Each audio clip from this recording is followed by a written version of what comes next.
I'm Courtney Boyce. I'm Derek Olthius, and you're listening to Drop Jaw Podcast. Boom! You may have to catch it for me. I grew up, Jason always like hogging all the fish, and then no one else gets to catch anything. Nothing's changed. At the end of the day, realistically, we're throwing hooks covered in feathers at fish. You can't take that too seriously.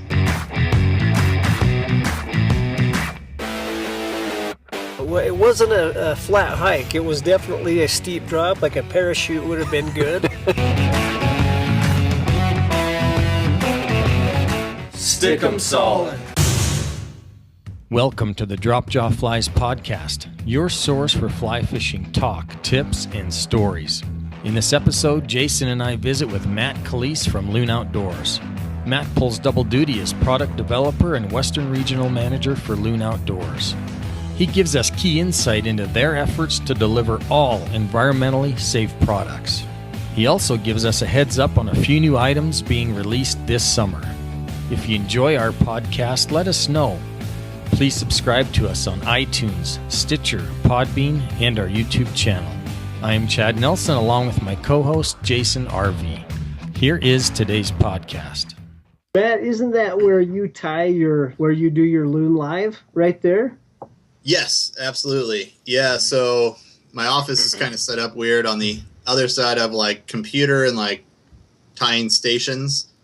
Because I do commercial tying when I get suckered into stuff, I guess you could say.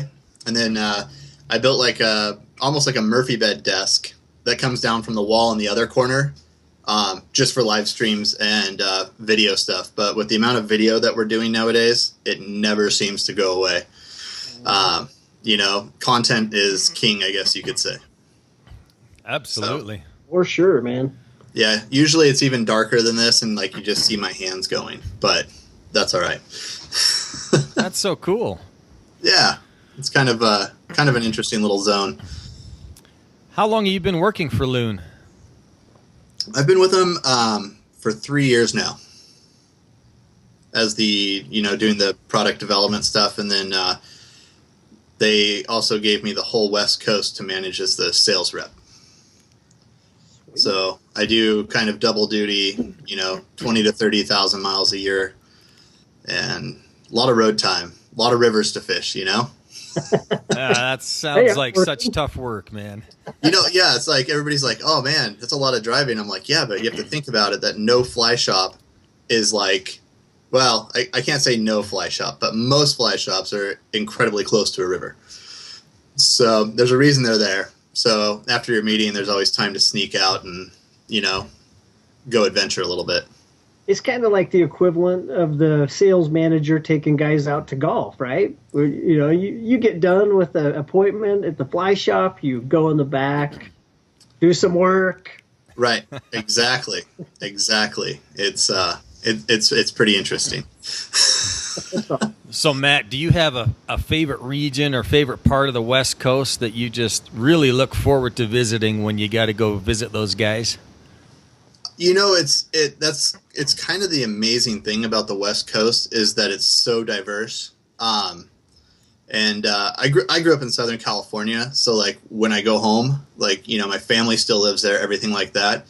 It's a totally different game. Like we find ourselves sneaking back onto golf courses and fishing farm, like kind of farm pond fishing, but it's like a golf course because there's not too many farms left in Southern California these days. But it's really all pretty equal for me. Everything has like its own little like specialty behind it, like the Eastern Sierras, it's just like completely awe-inspiring. But the North Coast, like the Pacific Northwest, it's completely different. So, you can go from palm trees to like temperate rainforests, and everything kind of has a little special place for me, I guess you could say. Even all the inland stuff, it's amazing to see these, rivers like the Deschutes and stuff like that, like in these deserts. You're like, wow. And you drive another 2 hours and then you're like in the Columbia River Gorge, and it's like just completely. It's always changing. So I think that is what makes it the best. And so I don't really have a favorite. It's tough. It's just cool to see everything be different. That's cool. You know what I just heard though it was maybe it was Fox News, I can't remember, but in the Truckee on that Eastern Sierra, they on a little cam, somebody put out a cam, to look at animals, whatever, and they found a wolverine that was on there in California. So how cool is that? Holy cow. That's pretty amazing, actually. That was last night that I saw that story, and they had a picture of a wolverine back in California, and that's awesome. Yeah, I knew we had wolves, and more than they probably let on. Yeah. So that's pretty interesting. It's in a pretty diverse area. It's pretty cool. I would like to see a wolverine, although I'd probably be mildly intimidated. I hope you just ate, That's what I'd be thinking. Exactly. Those are such cool animals. That would be totally rad to see a wolverine, mind you, from a little bit of a distance. Right. Anything from a distance is pretty cool. Here, have my fish. Yeah. I mean, those are so rare. I know guys that have spent a lifetime in the outdoors. I mean, like guiding, hunting guides, and they've only ever seen 1 to 2 wolverines ever. Huh. Yeah. Even up here, I guess we have like a lot of mountain lions, but there's a ton of people that never encounter them. I'm unfortunately not one of those people. Like, I've encountered quite a decent number of big cats, and wow, how cool! Wow. I mean, yeah, unnerving too, but so cool. Yeah. It was interesting when I moved to Northern California. Like, I grew up with my roots in San Diego. Like I said, going home is always something. And I moved to Mount Shasta, and I always laughed because the elevation is greater than the population. So, and it's kind of this dreadneck community of like kind of redneck hippies and stuff like that. And, this was kind of the days before Google Earth. So we just rocked the Gazetteer, like probably most people of our generation. Oh, yeah. Like, wait, what's a GPS? Like, oh, it's some little black dots on that's where it was at that time. But we just started like powering out into anything that had water, and a lot of them are off the beaten path and hiking stuff. And so the encounters kind of probably increased because they were like, oh, well, we never see anything, so we're just going to cruise around all day. But if you guys come up here, there's actually a few spots that, one that I found that's pretty tough to get into, but it's filled with giant brookies and browns. Sweet. Yeah, I don't know if we'd be interested, Matt. I appreciate it's kind you of boring. So, Matt, for those newer to fly fishing, you mentioned you've been with Loon for 3 years. How long has Loon been in business? How long have they been around? So Loon opened their doors in 1991, and the gentleman that started Loon, I believe, like he was a chemical engineer, and his last real project prior to Loon was working, I think, on resins for the stealth bomber. Wow. So, and it's always been a family company, so that's kind of really cool. And I think about 6 or so years ago, our current owners, Alan and Brett, picked up Loon. And again, it was Alan's sister's family who owned it prior. So it was transferred from family into family. Yep. And to this day, it's still a family-run organization. So they picked it up, changed the logo. We kind of had that logo change in that time in the last 5 to 6 years. Kind of went through some rebranding, and now we're just doing what we do, which is all sorts of interesting, flat brim hats and, cool tools, and, but kept all of our floatants and a lot of the original chemicals pretty much the same. Well, that is so cool. I remember when you guys came out, because I was using Gink at the time, and then all of a sudden there was a new floatant, and man, I grabbed it, and I've never gone back. I've always used Loon products that's a long time now. Yeah, it's funny. I have like an old bottle of Aquel with the, the much busier looking label on it, and I just refill it because I have like this tub of Aquel for testing purposes and manipulating stuff and playing with. So I just keep refilling it, and it does all right. It's stood the test of time. I think I've had it for way too long. That's so cool, though.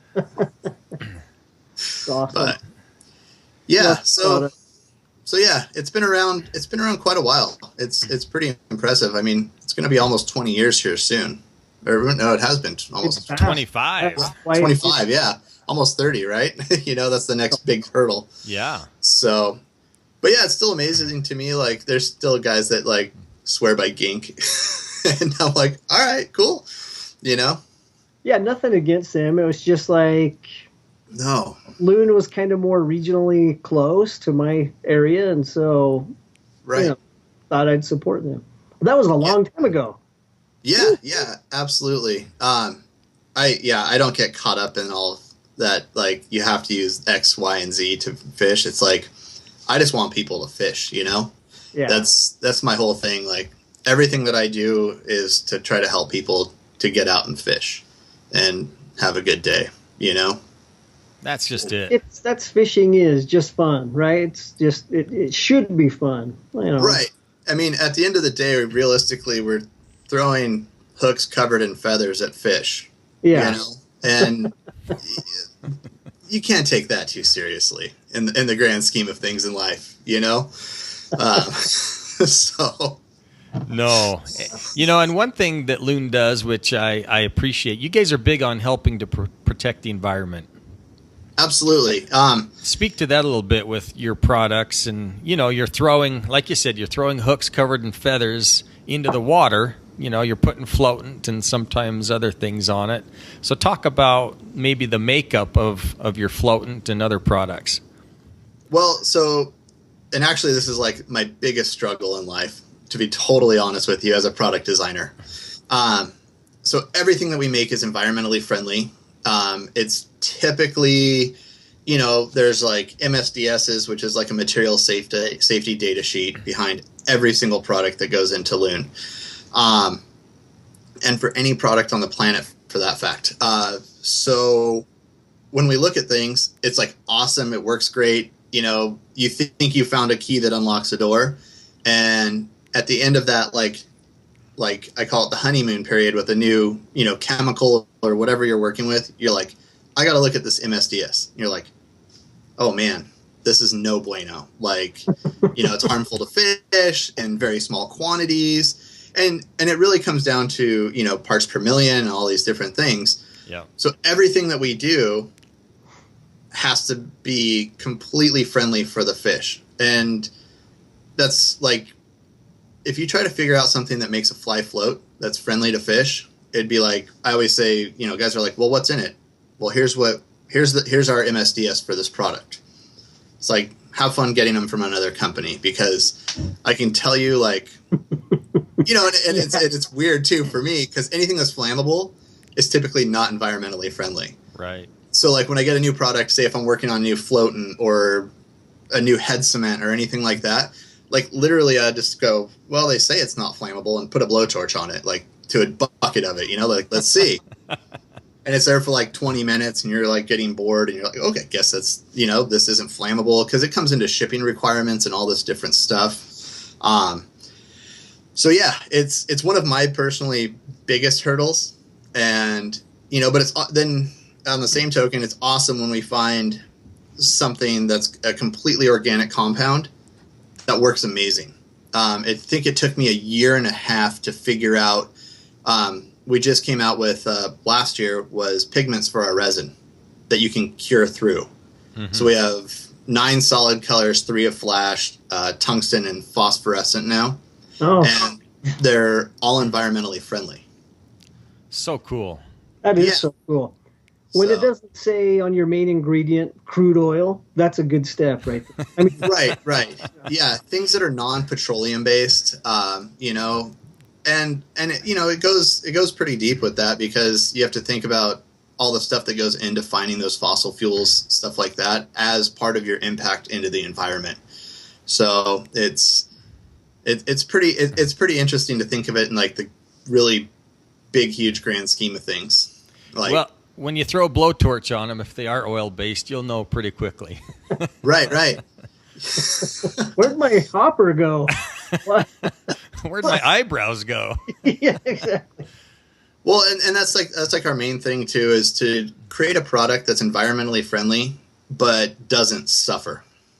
Because a lot of times, say if you have a cleaner and it's environmentally friendly, and like the guy does like the microscope thing, and he's like, oh, this was cleaned with Clorox, which is like nasty and like real volatile, and this was cleaned with like Aunt Joe's hippie cleaning solution, and they like put chicken all over it and like come back a week later. It's like, this one's, there's no trouble. And like over here, you're like, whoa, my kid is probably going to get salmonella from eating off of that surface now.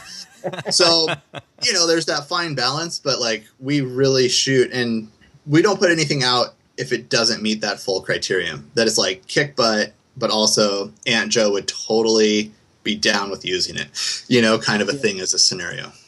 So That's so cool. Well, kudos to you guys. That's great that you guys and Loon take the time and the effort to put out products that are environmentally safe like that, because like you said, it's timely, probably costly too, but you're doing the right thing. absolutely. And, and realistically, it all comes down to the resource. Like when you look at any waterway in the United States these days, how much stuff has been pushed through there. And if us as anglers, be it a very small percentage of, the humans on the planet that are fly fishing, because I think we are kind of the minority in the fishing community, we're very niche-y. And if you're just keep putting chemicals into an environment, it's only time until that buildup, it ends up somewhere, be it at the bottom of a dam or wherever, but it's there nonetheless for future generations and those fish. Yeah. So That's true. it's kind of stewardship as well, for our own rivers. Yeah, you can see that with just the garbage that goes down the rivers and accumulates. And, same with any of the chemicals we use. Same thing, they build up. Right. And it seems like every time fish are being tested for chemicals or whatever, they're always testing for higher levels each year of X number of, compounds. And Right. Yeah, it's weird how that scale changes. yeah. It's kind of scary. Yeah, changing not for the better. No. It's like, wait a second. This was like horrible in the 50s, and now it's completely acceptable. Like, you're like, okay. Yeah. Well, it seems like even California's almost eliminated all of the ability to use chemicals with harmful VOCs out there. And I know it's a trend that's creeping eastward. But anyway, yeah, we can use products for fly fishing that don't have harmful levels of VOC or a harmful VOC. Definitely down with it. I mean, it's the future. Yeah. Yeah, I mean, it hasn't been imposed yet, but like you're talking, like legislative wise, like especially in California. And it's funny, like you say, like it hasn't got here yet, but it's coming. Like everybody who I know from other states is like, yeah, whatever we see happen in California is going to be here in 10 years, kind of a thing. But they have a complete proposed lead ban for all fishing products, which would be crazy. They're proposing like a full-blown fishing-wide lead ban, and waterfowl. I mean, they've done it with like a lot of hunting already too. So it's pretty serious. They're taking it. I mean, you got to take into effect that that's drift boat anchors, everything else like that too. So. Yeah, a tungsten drift boat anchor. How much is that going to run you? I don't want to think about that. Although I think it would be awesome. It'd probably only be this big, right? But it'd cost like $500. Yeah, but due to, I mean, with the weight of it, like it'd be pretty cool to see that. Yeah. It'd be interesting for sure. Be Pricey but cool.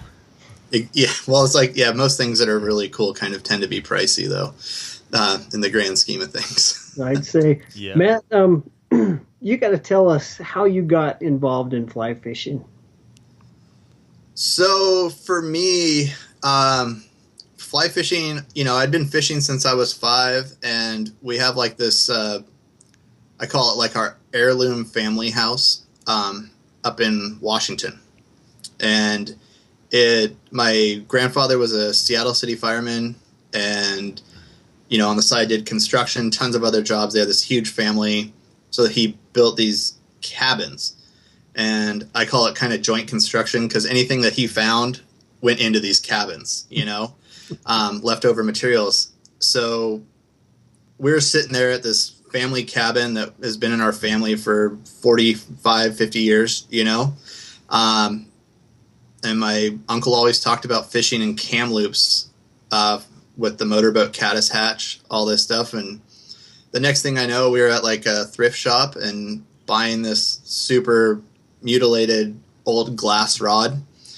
And I think my dad like totally sprung for like a Martin click paw or, some sort of like, it's in my garage. It's all still there. Wow. Probably with the original line I had since I was a kid, I just kind of, it was one of those things that gets squirreled away at the family house and you find it years later, a little treasure. So yeah, I was like 10 years old and my uncle brought some, fly tying stuff out and just barked casting orders at me and told me to go out in the sound and go fish for cutthroat.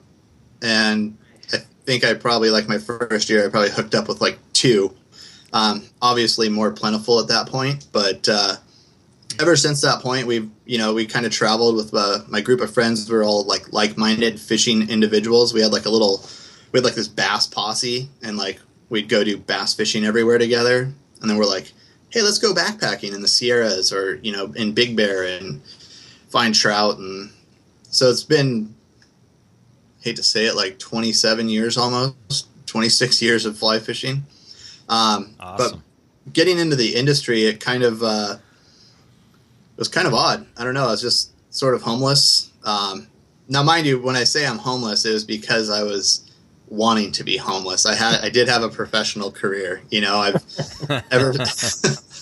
ever since I was like in my early 20s, I've either been, worked in paramedicine as with fire departments, stuff like that. So I've always had a very respectable job, but found the confines of home ownership or renting to be pointless for a lot of like different periods of my life. And I've lived in trucks and travel trailers.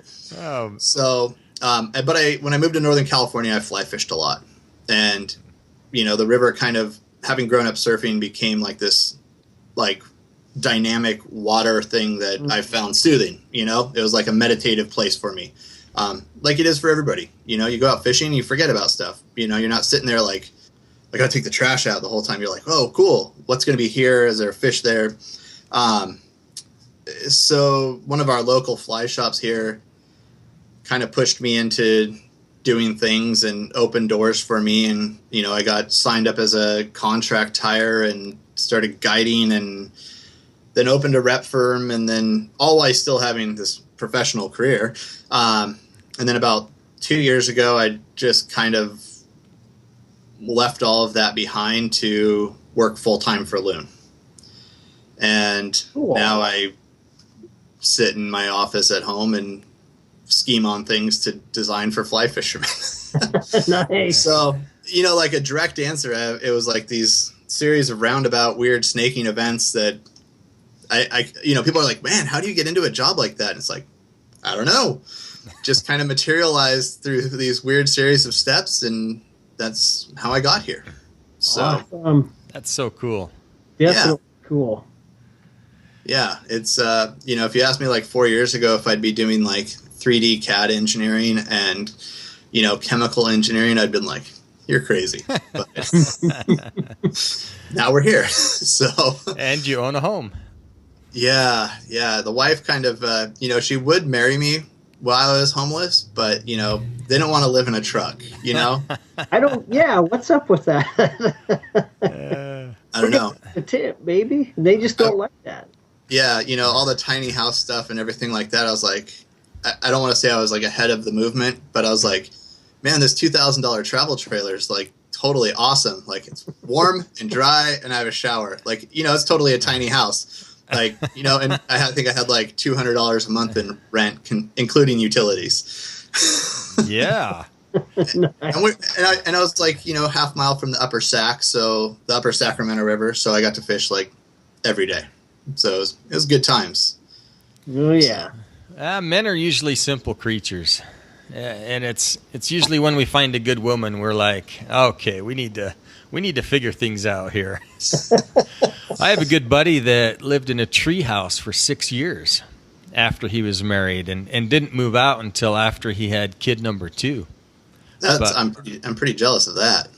Yeah, that's pretty awesome. Yeah, he's up in Oregon, and he just tapped into his parents' house on the property for electricity and water. So he had a bathroom and electricity. Perfect. And 600 square foot tree house. It was awesome. Yeah, that's a good sized tree house, man. Yeah, that's one serious tree. Well, it was 4 trees. Yeah, no, absolutely. Yeah. That's pretty awesome. I kind of miss this simplistic living sometimes, but. But that's what's nice about fishing, especially when you get remote, like, where the 3 of us like to go. You hike in, you hear the birds chirping, you don't see any other people, and you can just really sit back, appreciate nature and the beauty of the earth, and it just allows you time to focus and meditate and really reflect on things that are important in life. Yeah, I could not agree more. I think too many people have lost track of that at this point. Not that I want everybody to run out to my spot, but I think it would be really good to get off of the old social media train every once in a while and just go touch some like organic things. You know what I'm saying? Like check out some trees, some rocks, make a friend with a tree, happy little tree or whatever, kind of Bob Ross style, and get out there. It's pretty important. You should find that Wolverine, Matt. Go make buddies with that thing. Go tame it, make it my homie. That's right. So Matt, I wanted to ask you, Loon does something else that's pretty cool and unique, I think, and that's Loon Live. I mean, yeah. Talk about that real quick. So Loon Live was something that we were using just to maybe do dealer trainings or customer trainings. We started a few of them, and I don't think it was super huge. Because we don't sell direct. We always go through shops. So if you're trying to sell somebody something and then hope that they, circumvent you and go find a dealer, it's a tough sale.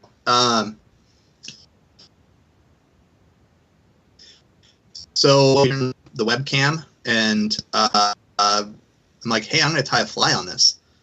And, we could get comments, and, it was interactive despite, I think it's a 12 to 20 second delay, depending on where you're at.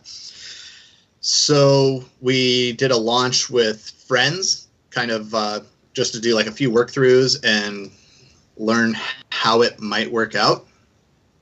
And I think it's 5 camera systems and 2 live streaming companies later, where we're at now.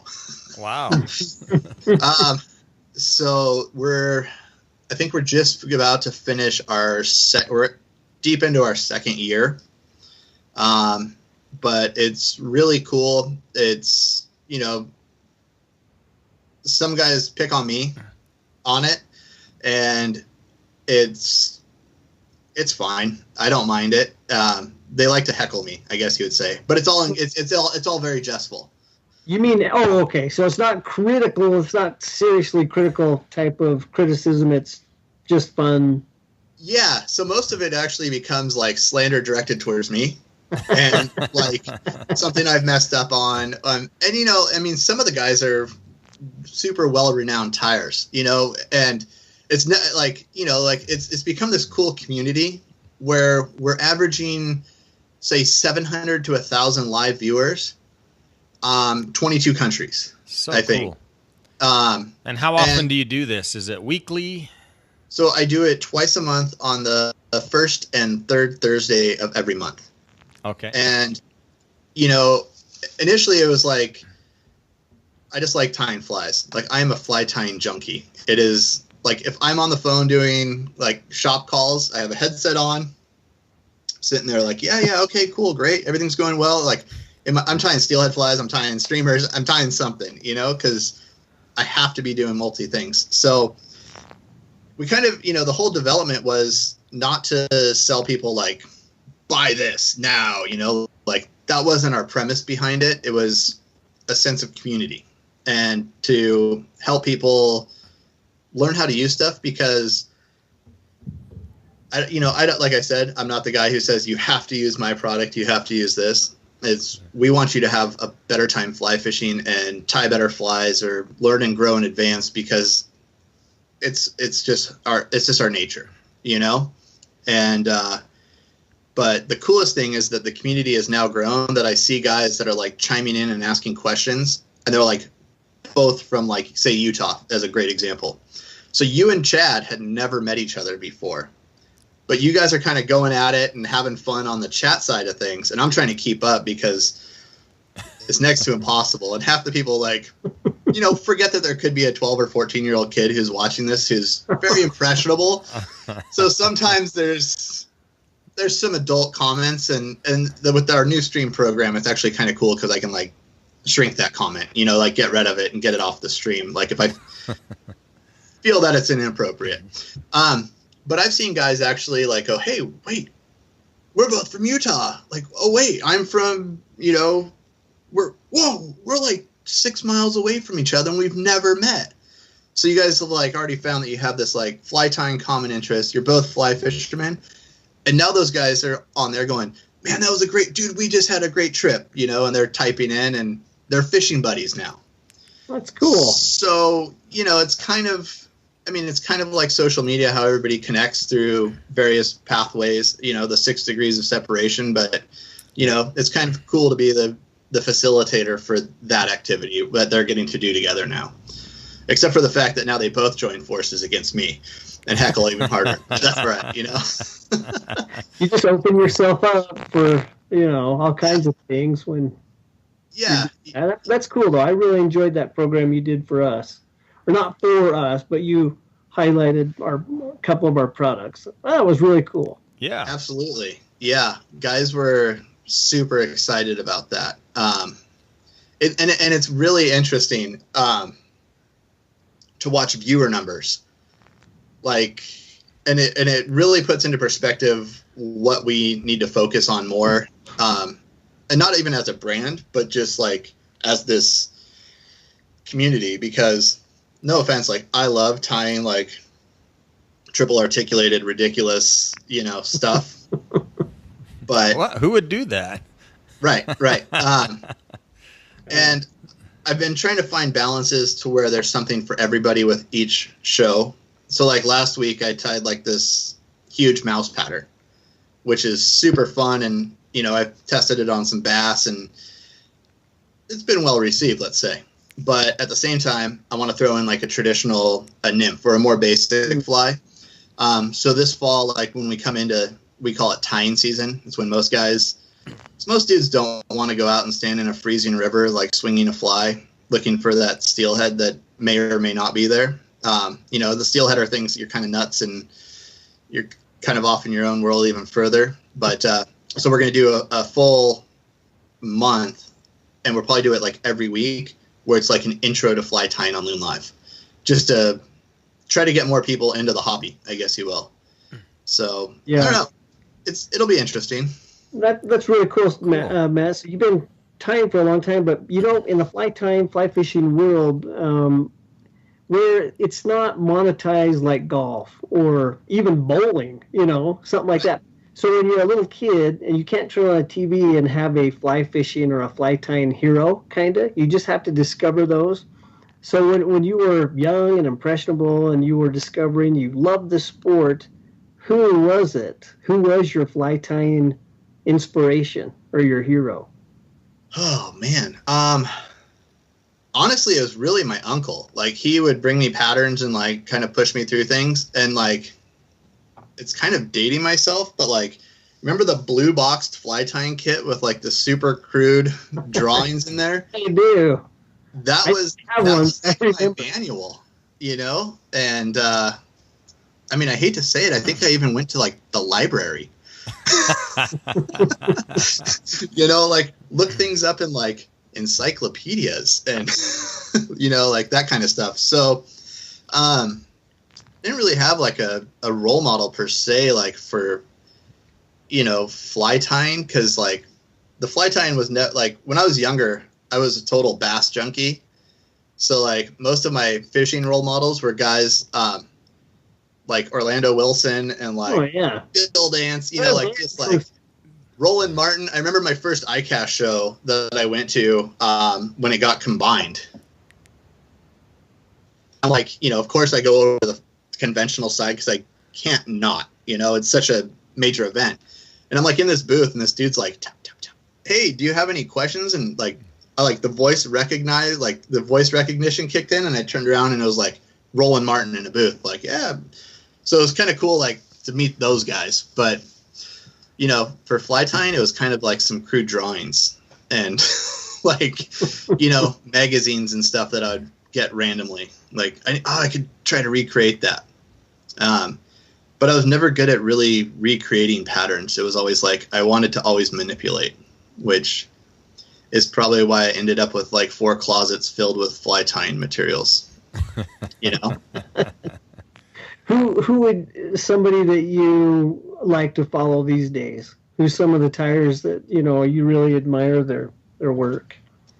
A lot of Instagram is so vast. I really geek out on married wing flies, and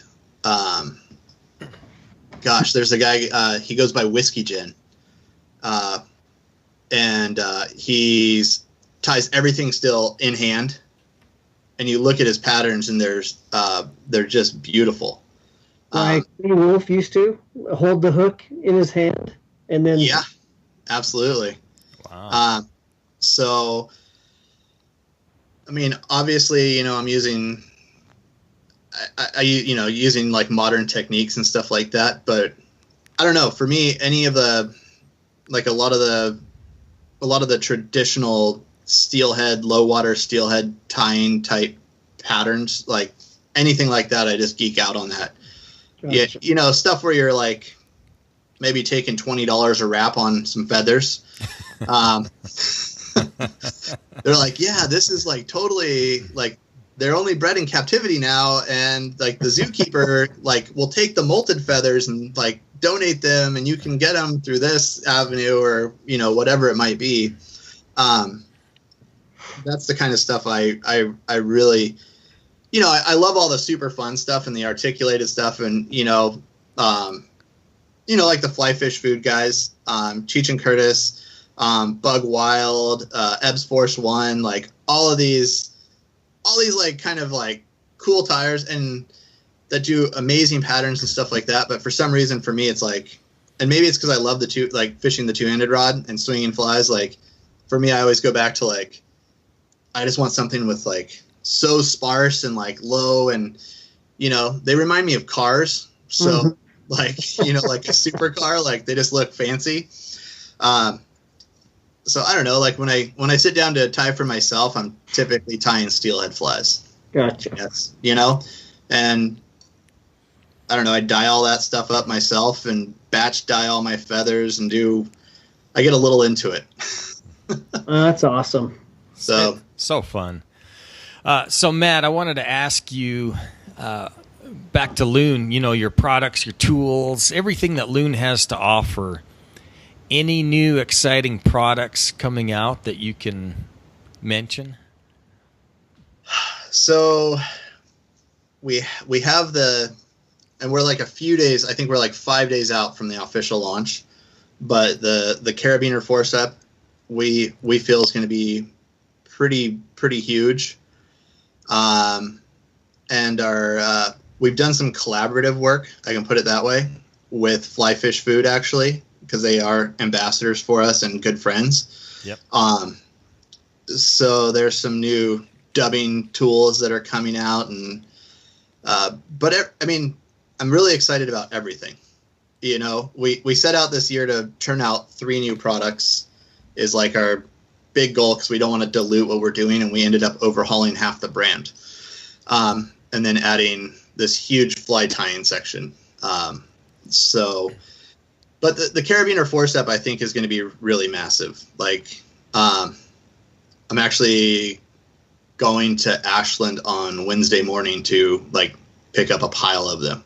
Awesome. So, yeah, we only had like a few floating around that are now going to various blogs and stuff. I was like, I could grab them, but I have like super early prototypes and, looks like stick drawings basically from what the final product looks like.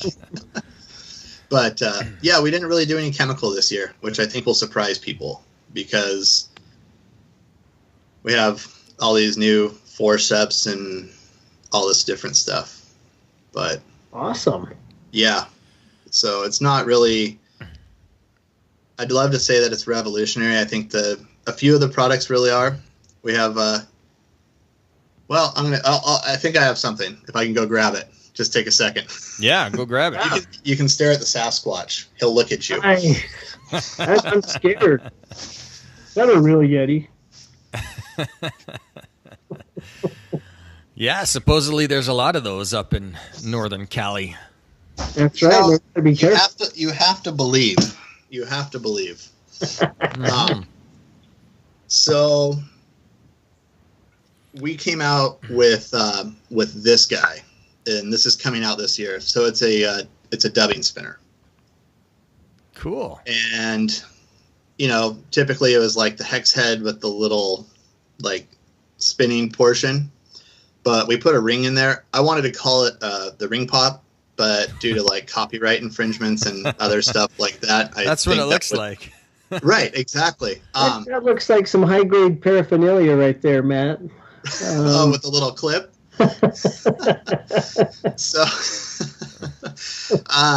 So this is a collaborative tool that we did with Fly Fish Food. So this is actually, we call it the Gator Grip Dubbing Spinner. So you're going to have the Gator Grip for doing like their complex twist buggers. Yep. And then the second portion of it, and what I liked about it is that we can always add more invention to it, is you have like your traditional shepherd's hook as well. But the thing is massively weighty, and yeah, I got roped into doing a custom order of some woolly buggers. Custom woolly bugger market's strong right now. But I was like, hey man, let me see how fast I can get this done. So we're doing. I probably have like 100 woolly buggers done with doing a complex twist style, and it's amazing how fast it changes the game, and being able to go like that around the hook rather than holding onto this little nubbin really kind of changed the game for me. That's so cool. So that's one of the new tying things that is kind of out there, and everything else is. So everything will be yellow. Everything is yellow on the desk, and everybody's like, "Man, that's really like kind of Loon-esque," and it's like.